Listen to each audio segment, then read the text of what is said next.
قومی اسمبلی میں احتجاج کے دوران تحریک انصاف کے رکن قومی اسمبلی غزالہ سیفی اور پیپلز پارٹی کے رکن قومی اسمبلی شگفتہ جمانی کے درمیان ہاتھا پائی ہوئی، جس میں پی پی ممبر آف پارلیمنٹ نے حکومتی رکن کو تھپڑ دے مارا۔ اس حوالے سے غزالہ سیفی نے میڈیا کو بتایا کہ ان کی انگلی مروڑی گئی، جس سے انگلی فریکچر ہو گئی، تھپڑ بھی مارا ہے، جبکہ شگفتہ جمانی نے کہا کہ پہل غزالہ سیفی نے کی تھی۔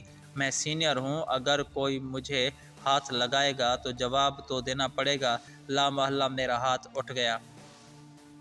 سکریٹریٹ پولیس نے غزالہ سیفی کا پولی کلینک ہسپتال سے طبی معائنہ کرایا۔ انہیں میڈیکل رپورٹ تو نہ مل سکی، تاہم میڈیکل آفیسر نے اپنی رائے دے دی۔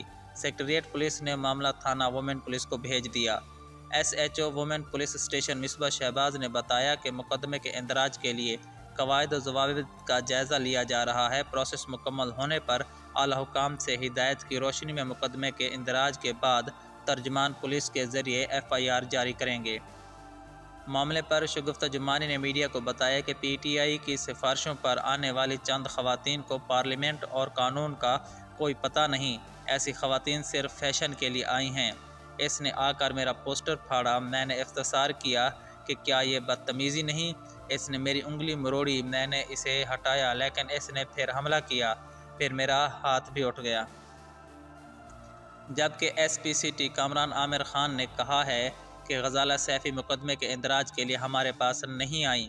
پولی کلینک میں موجود پولیس نے معاملہ اپنے ہاتھ میں لے لیا اور تھانہ سکریٹریٹ رپورٹ سے کیس ریفر ہو کر تھانہ وومن پہنچ گیا۔ قومی اسمبلی میں پارلیمنٹرین کے جھگڑے کے معاملے پر پولیس اسپیکر کی ہدایت کے بغیر مقدمہ درج کرنے کی مجاز نہیں، جبکہ رات گئے تک اسپیکر نے اس ضمن میں کوئی ہدایت جاری نہیں کی۔ اس لیے تمام پولیس افسران معاملے کو قواعد و ضوابط سے ہٹ کر ڈیل کرنے سے گریزاں ہیں۔